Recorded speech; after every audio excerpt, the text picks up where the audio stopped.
These are the best metal albums of April 2025. It was a packed month, so I will be counting down my top 20 to my number 1 album of the month. This might be a controversial list.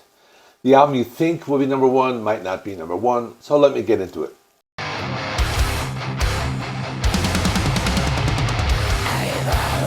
At number 20, I have Akiavel with the album InVictus.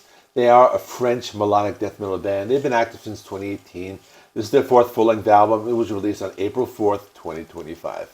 I went into this album completely blind. I saw the band listed on the Metal Storm website. I took a chance by listening to the album. At first I wasn't blown away. I started to get into the album more after a few repeat listens. I enjoyed some of the songs like Membrane. It had some heavy chugging riffs and harsh vocals. The vocalist is female. I also liked Lights for Life. It had some tons of awesome guitar riffs. This one just cracks the top 20, but it's impressive being that I went into this album blind. Next album is a similar story.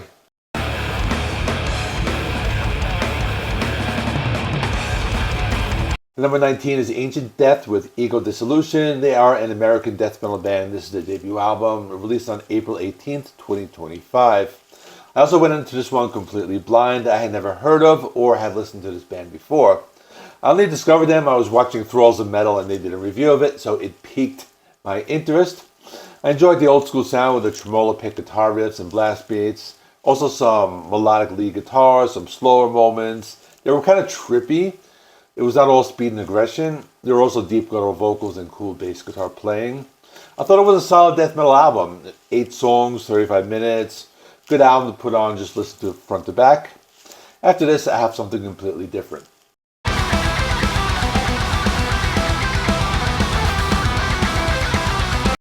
Number 18 is Elvin King, Reader of the Runes Luna, an Italian folk metal or power metal band, one or the other. They've been active since 1997. One of the albums I had been anticipating. I discovered them when I was doing my series of metal bands from other countries and I was covering Italy. I wasn't completely blown away when it came out. It didn't really meet my expectations. Despite this, after a few repeat listens, songs started growing on me. They were melodic and catchy. There were a few songs I enjoyed. I liked the song Luna. I liked the song Gone Epoch. That was more of a folk metal song. And I liked the melodies in that one. Overall, it's a fun album. It's not contender for album of the year, but I may revisit the album from time to time. And the next album is one I found by chance.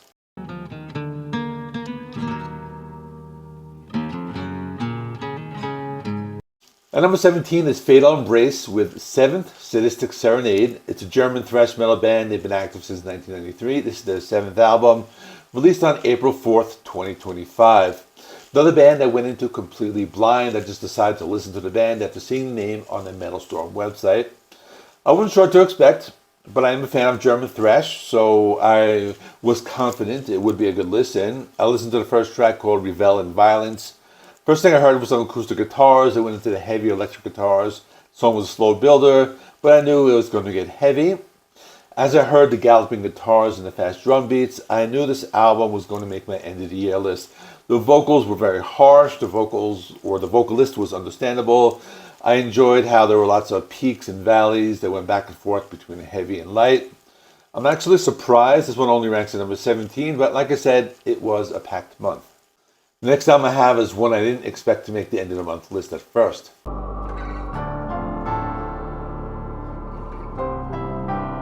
At number 16 is In the Woods with Otra. This is a Norwegian black gothic progressive metal band.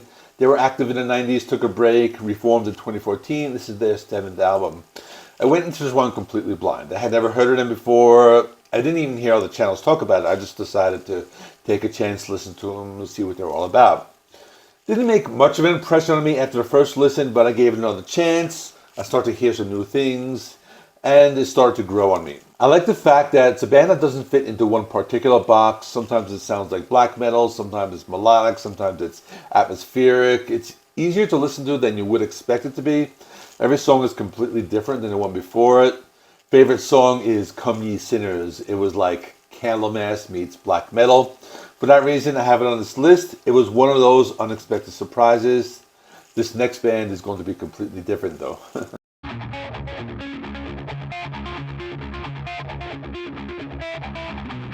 At number 15 is Lopan, Get Well Soon. They are an American stoner rock and metal band. They've been active since 2005. It's their 6th album. I never heard of this band before. I saw Thralls of Metal, did a review, and I trust their music taste, so I gave it a shot. Not one of my go-to genres when it comes to music, so I was unsure about it at first. I like the fact they have a grungy guitar tone. If you know me, I'm a big fan of 90s music. The album is filled with those big fuzzy guitar riffs. I like the fact that some of the riffs reminded me of bands like Soundgarden or Audio Slave, even a little bit of Tool. It might have took me a few listens to get into it, but I thought it was a cool album. This next band is one that considers themselves to be happy metal.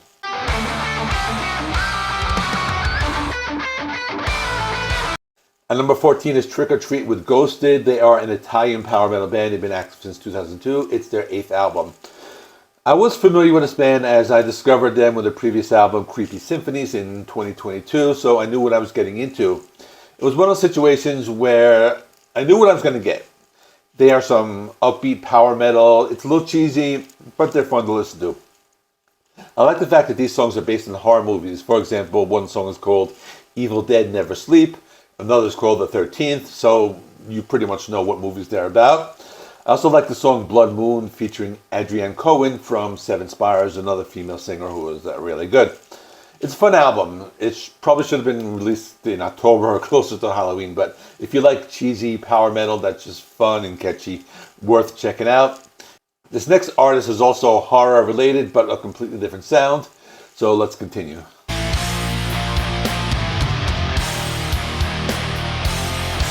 At number 13 is Wednesday 13 with Mid-Death Crisis, and I didn't plan it to be at 13. It just happened to fall at that number. It's a solo artist. The best description is he's like a cross between Rob Zombie and Alice Cooper. I was familiar with the artist. I listened to the previous album from 2022, so I was actually looking forward to it. This one's ranking higher than I thought it would, despite the fact that it was just released last weekend of April. It's a fun album if you like horror-themed metal. The sound is a mix of industrial, shock rock, 80s sleaze metal. I like the atmospheric sound of the track In Misery, the Alice in Chains sound of My Funeral. There's some punk rock on here as well.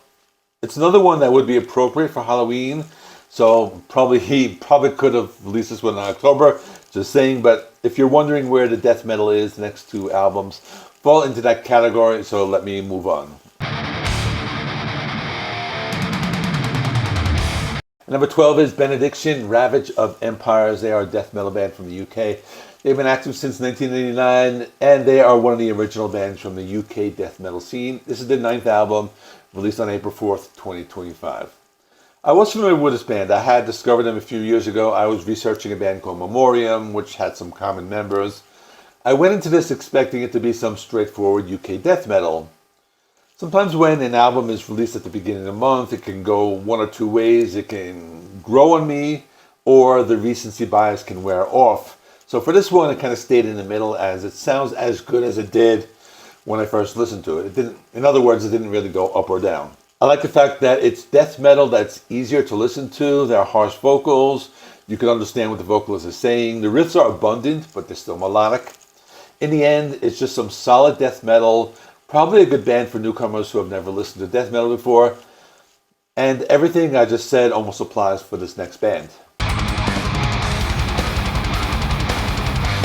Number 11 is Cancer with Inverted World, another UK death metal band. Began in 1987. They've been active off and on over the years. It's their 7th album. It was released on April 25th, 2025.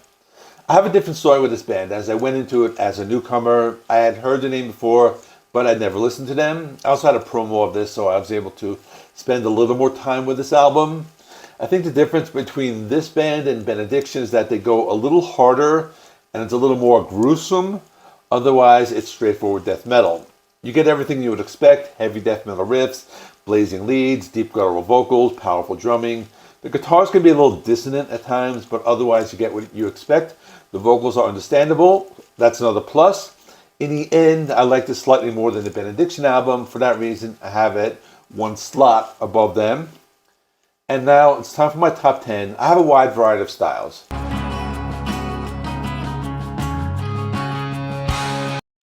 And number 10 is Smith Kotzen with Black Light, White Noise. This is a mini supergroup consisting of Adrian Smith of Iron Maiden and Richie Kotzen of the Winery Dogs. It's their second album, released on April 4th, 2025.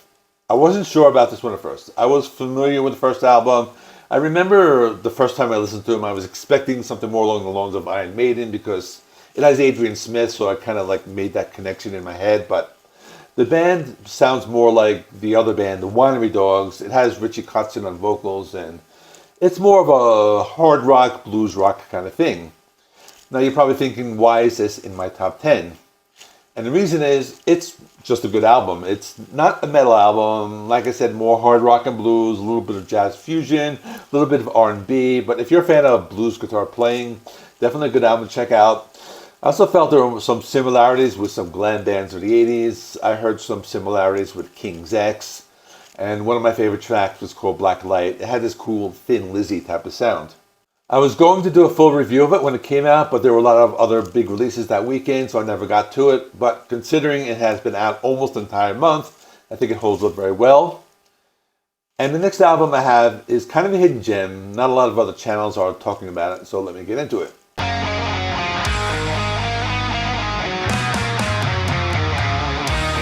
And number 9 is Jack Starr with Out of Darkness Part 2. If you didn't know, Jack Starr was the guitarist for Virgin Steel in the early 80s. He released a solo album in 1984 called Out of Darkness, and this is the sequel to that album. I was anticipating this because he released an album about 2 years ago under the name Jack Starr's Burning Star, which is a different band. And to be honest, I thought this album was going to be a sequel to that previous album from, I think, 2022. But despite the fact that this just came out, I really enjoyed the album. I think I like the fact that the music sounds a lot like classic Iron Maiden, but the vocalist doesn't sound like Bruce Dickinson. It has awesome guitar riffs, lots of galloping guitars, twin melodic leads. The vocalist has a very heavy metal style. I would say similar to the vocalist of Manowar with maybe a little bit of Dee Snider, that type of vocal style. If I have anything negative to say, it was kind of long, but otherwise it's fun listen. And this next band I have is one I found by chance.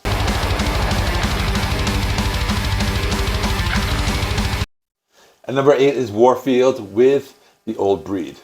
It's a German thrash band that's been active since 2012. This is their second album. I discovered this band by chance, seeing the name on the Metal Storm website. So I decided to listen to it. It said thrash, so I thought, hey, I'll probably like this.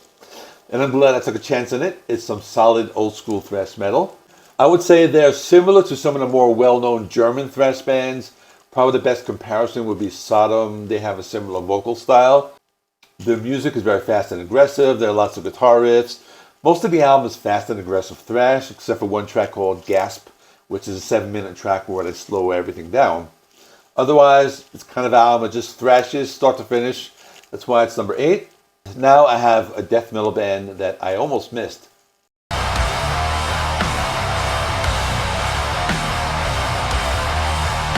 And number 7 is Lick with Necro. This is a Swedish death metal band. They've been active since 2014. This is their 4th album, released on April 18th. I almost overlooked this band. When I saw a few other channels talk about it, like Chill Dude on the Couch and Thralls of Metal, I decided to give it a listen. After my first listen, I knew this would be a top 10 album. They play some of that Swedish death metal, otherwise known as HM2 death metal, based on the guitar pedal that gives it that distinct fuzzy sound. They sound like some of the other old school death metal bands from Sweden, such as Entombed or Dismember. The difference is that these songs are well written, they're filled with old school death metal riffs, but they're also catchy and have great hooks. Not only that, they're not afraid to slow down when necessary. It's one of those modern death metal bands I've never heard before listening to this album, but I think it's very good, so it was a nice surprise. And now let's talk about one of the bigger names in symphonic metal.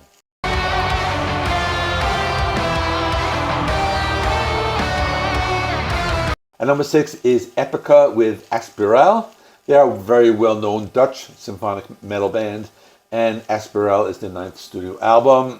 I was familiar with the band. I reviewed their last album, their last extended play, and the last solo album by Simone Simon, so I was anticipating this album, but there was a minor problem. I enjoyed it, but it was just okay.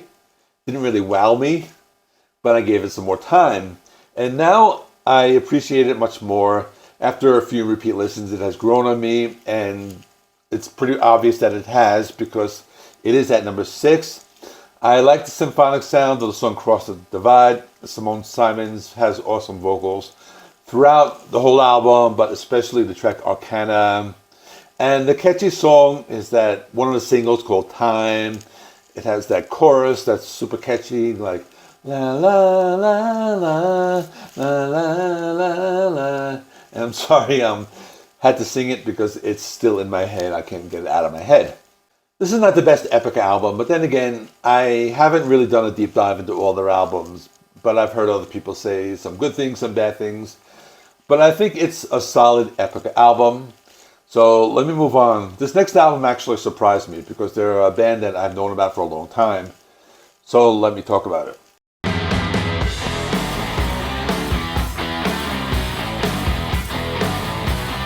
And number 5 is Allegaeon with Leopard Skin. This band doesn't need any introduction. They're a well-known glam metal band from the early days of that Los Angeles Sunset Strip metal scene. Here's the problem. I never liked this band. I was into Guns N' Roses back in the day, and I reviewed the last 2 Allegaeon albums that came out in, I think it was like 2021, 2023, around that time. Those albums didn't really do much for me. But for some reason, this one was different. I think they started to change the sound a little more. And this is another one. It got better with repeat listens. It has awesome tracks. The opening track, Taste It, has this classic blues rock sound. A song called The Grinder has this Led Zeppelin blues sound. A song, Hit and Run, sounds more like indie rock, kind of like REM. Then there's this blues song like Runaway Train. It sounds like this classic Aerosmith or that Robert Johnson type of blues, like that type of thing. In the end, maybe one of my favorite albums by the band, and maybe their best since their self-titled from 1989. But now it's time to get heavy with this next band.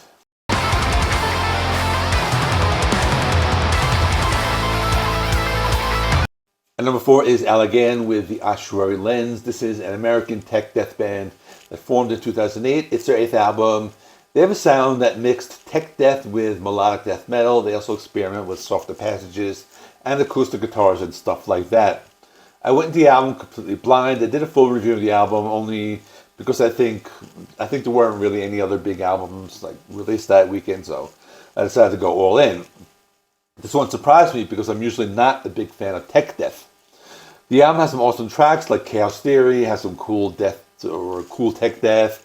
There was Driftwood, it shows off more their melodic side with some clean vocals, and the cool flamenco guitar of Dark Matter Dynamics.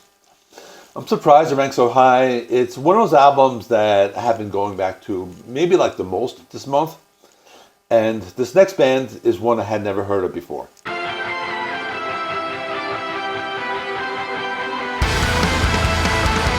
And number 3 is Eluveitie with Ánv. They are a Swiss folk metal band. They formed in 2008. They're known for playing melodic death metal, but with this Celtic folk music. And they play different instruments like bagpipes and wind instruments and a bunch of other things, along with the typical guitar, drums, and all that. They have the clean and harsh vocals, the male-female vocals, and this is their 9th studio album. The first time I listened to the band, I did a full review of the album, and the only reason I did is because I had a promo of it, because I just wanted to kind of get an early start and just like do a review of it. And I enjoyed it upon my first listen, but every time I listen to it, it gets better. There's some good tracks. I like the Prodigal ones. It reminds me a lot of Arch Enemy. I like the song Premonition, another very heavy and aggressive song. And other songs were more laid back, like the track A When, which sounded more like typical symphonic metal with female vocals. And then the song Memories of Innocence, which is pure folk music. This was one of those surprise discoveries I found.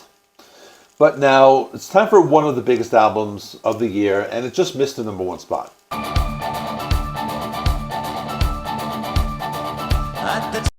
So this is the one you've all been waiting for. It's Ghost with Skeleta. I don't need to introduce the band. I've been a big fan for a while now, even though I only discovered them maybe like 3 or 4 years ago.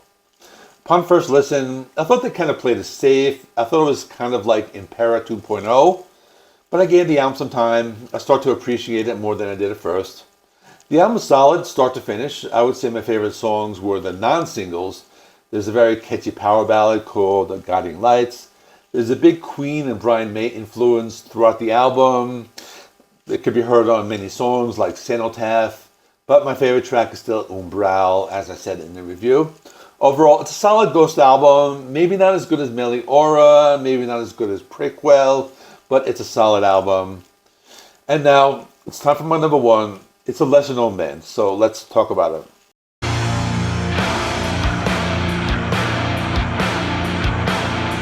And number one is Messa with The Spin. They're an Italian gothic doom metal band. They call themselves Scarlet Doom. A little bit of that 80s goth and post-punk. There's some influences from early 70s proto-metal. And sometimes they sound like the band Lucifer, which is another band that I like a lot. This is their fourth album.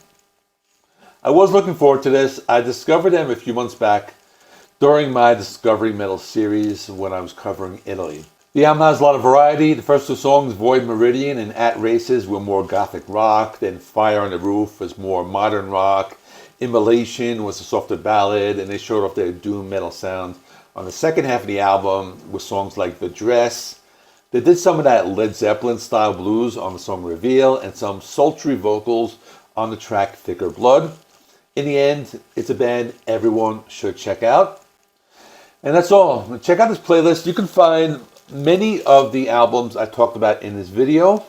In the meantime, thanks for watching. Give the video a like. It helps me with the YouTube algorithm. Please subscribe if you have not already. I do rock and metal reviews, rankings, and more. Thanks for watching. I will see you in the next one.